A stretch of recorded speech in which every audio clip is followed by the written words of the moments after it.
Olá, estamos de volta aqui direto da equipe Eurofarma, dos boxes da equipe Eurofarma aqui em Interlagos, nesta final da Stock Car, do campeonato da Stock Car. Lito, vamos falar um pouquinho aqui hoje da preparação física dos atletas, né? Que são atletas, né, Lito? A gente chama de piloto, mas são atletas. E muita gente diz que quem faz força é o carro. Acho que não dá para concordar muito com isso, né, Lito? Nada pode ser mais errado, Cássio. Um atleta, um piloto, ele precisa muito de concentração. Concentração deriva do teu fluxo sanguíneo, da capacidade do sangue chegar ao seu cérebro. Para se conseguir isso, um piloto trabalha muito. Um piloto é um atleta. E Lito, eu já ouvi até de amigos que são educadores físicos que falaram coisas desse tipo, né? Assim, automobilismo não é esporte, né? Por que o piloto precisa dessa preparação, Lito?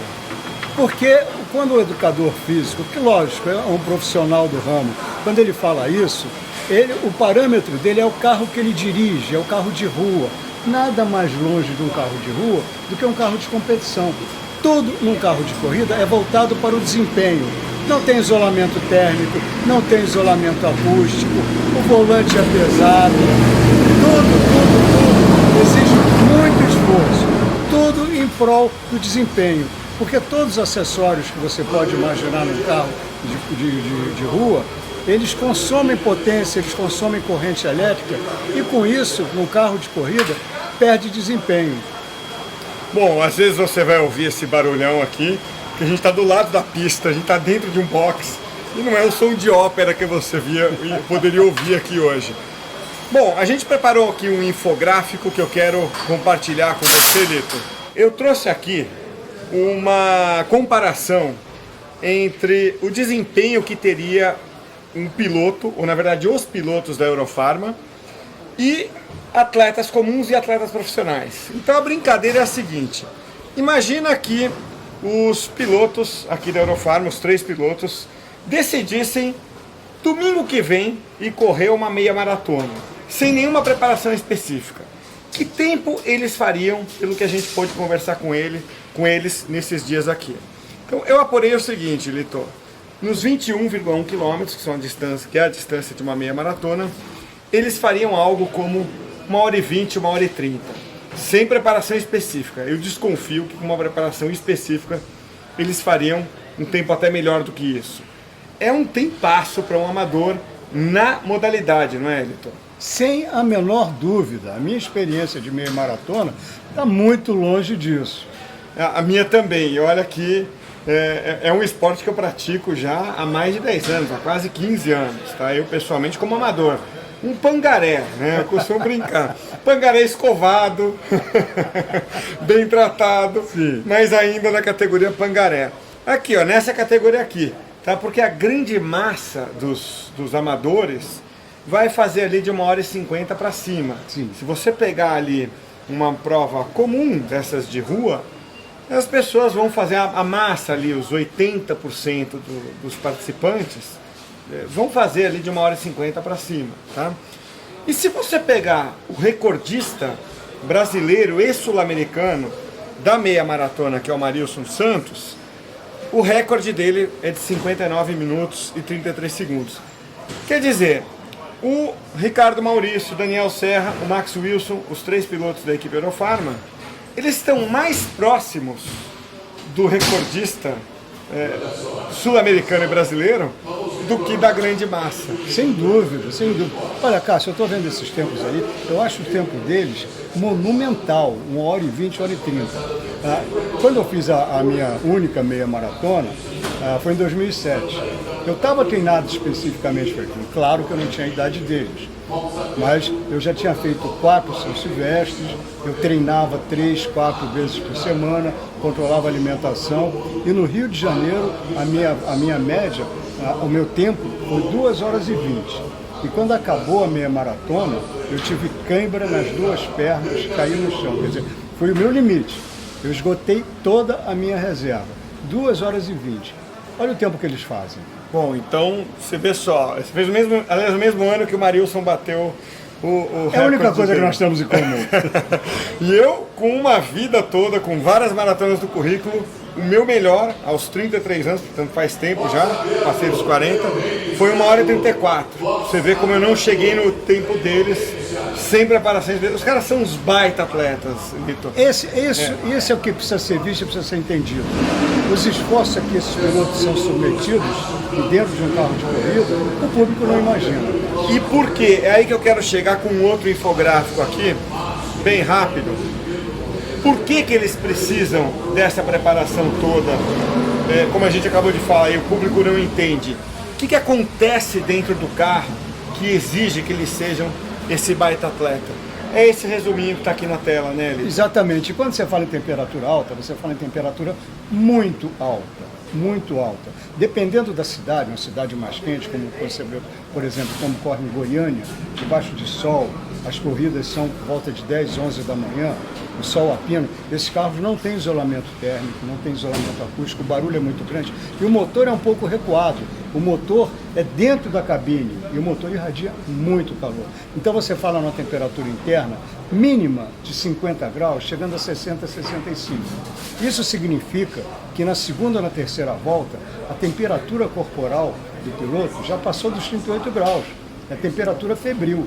E para isso, para ele se manter concentrado nessa condição, ele precisa de um irrigamento sanguíneo, ele precisa de fluxo sanguíneo o mais próximo possível do normal, porque senão ele perde concentração, porque senão ele começa a ter tontura, senão a corrida dele vai embora. Isso em termos de temperatura. Agora, olha os outros esforços, acelerações e desacelerações. Esses carros têm, no mínimo, na condição mínima, 450 cavalos, eles têm aproximadamente 1.300 quilos com piloto, com combustível, você fala de 1.400, 1.450. É mais ou menos o peso de um carro pequeno, um carro médio, de rua, mas o dobro, o triplo de potência. Então a aceleração é brutal. O piloto, ele sofre a pressão, a chamada força G, ela pode ser lateral e ela pode ser também no sentido longitudinal, para frente e para trás. Essa força G, na verdade, a força centrífuga, ela faz... É G porque ela se mede em gravidades. Por exemplo, uma força G de 2 significa que teu peso é multiplicado por 2. Então vamos dizer que você pesa 70 quilos com macacão, a roupa antifogo, todo o aparato do piloto, o capacete, ele vai para uns quase 80 quilos. Se ele pesa 80 quilos, numa freada dessa 2G, ele está pesando 160 quilos. Tá? E tudo isso se manifesta sobre todo o corpo dele. A mesma coisa na aceleração, na desaceleração, no meio das curvas. Tem curva que o carro está tão pendurado, está tão no limite, que bate em 3G. 3G, o piloto de 80 quilos, todo o conjunto, vai para 240 quilos. É muito grande. A mesma coisa sobre a coluna cervical, porque o carro tem uma suspensão muito dura. A suspensão não é para dar conforto, a suspensão é para dar aderência. Quanto mais dura, mais ela mantém a maior área possível de pneus no asfalto. Então tudo isso trabalha contra o corpo do piloto, ele precisa estar pronto para isso. E o batimento cardíaco, sem contar esse esforço, ele se acelera também pela própria adrenalina. Hoje a Stock Car larga com os carros em movimento, mas ela já largou antes com o carro parado. Quando o carro está parado, o piloto está no estado, teoricamente, de repouso. Em várias categorias isso já foi medido. No grid, a pulsação de um piloto parado, sentado, está em 150 batimentos por minuto, que é um nível de batimento altíssimo. Por falar em preparação física e batimento cardíaco, uma vez a gente estava numa prova de corrida aqui mesmo em Interlagos, e um piloto, se eu não me engano, foi o Tony Canaan, que contou, falando para os atletas, que durante a prova ele media o batimento dele e durante a corrida inteira de carro eram mais ou menos, na média, 180 batimentos que ele mediu isso, sendo ele um atleta, né? Então, Lito, esse esforço físico nessa condição, quem corre sabe, é uma exigência física alta, né? Que faz pensar, Lito, que o atleta piloto, ele tem que fazer um condicionamento que balanceia o aeróbico e o anaeróbico, não é isso? Exato. E ele também não pode ganhar muita massa muscular, porque a massa muscular tira o irrigamento sanguíneo do cérebro, que é a principal parte, para o piloto. O piloto não trabalha no automático, ele trabalha o tempo todo em concentração.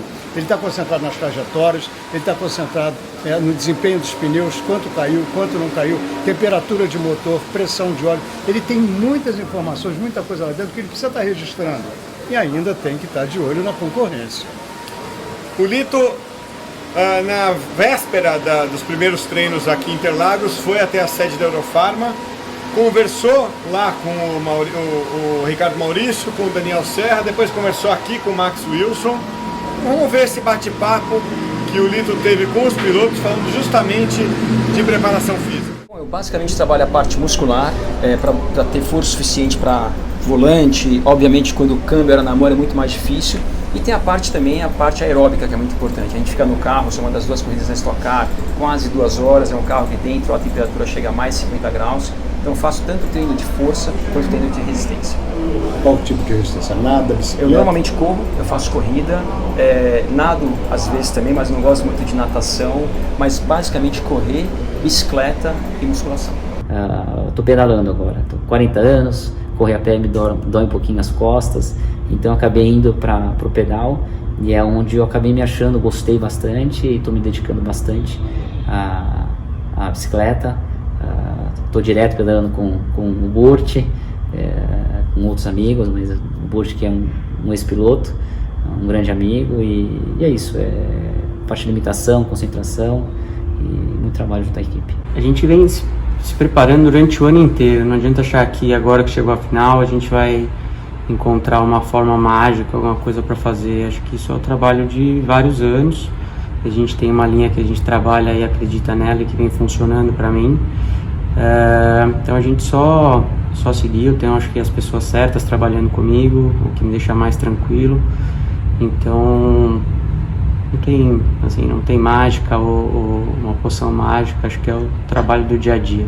Bom, eu não tenho muito problema alimentar. Lógico que eu acabo me alimentando, sou regrado na minha alimentação, mas a gente consome tanta energia na preparação física, no carro de corrida, como você mesmo disse, a temperatura dentro do carro chega a 50, 55 graus, então o grande fator, assim, o que mais nos preocupa e o que mais a gente tem de cansaço é a parte cardiovascular. No começo de uma corrida, eu sempre falo, né, no começo da corrida você tem um carro que está todo inteiro, não está desgastado, os freios estão bons, os pneus estão com aderência, e no final da corrida é quando realmente o carro está muito quente, difícil de respirar, né? Você parece estar guiando dentro de uma sauna, e com o carro bem desgastado. Então, para você manter essa concentração, que é acho que o segredo de você ter aí bons resultados entre corrida 1 e corrida 2. Eu aderi esse ano. É isso aí, os caras são bons, hein, Lito? São muito bons, são feras. Mas isso não vem de uma hora para outra. Eles fazem preparação física desde meninos, quando eles começaram no kart. E olha, para te dar uma referência, você que está aí sentado, vendo isso, dá uma medida no teu batimento cardíaco. A média é pelo menos 70, 75 BPM, pode chegar a 80, vai depender, logicamente, do teu condicionamento físico.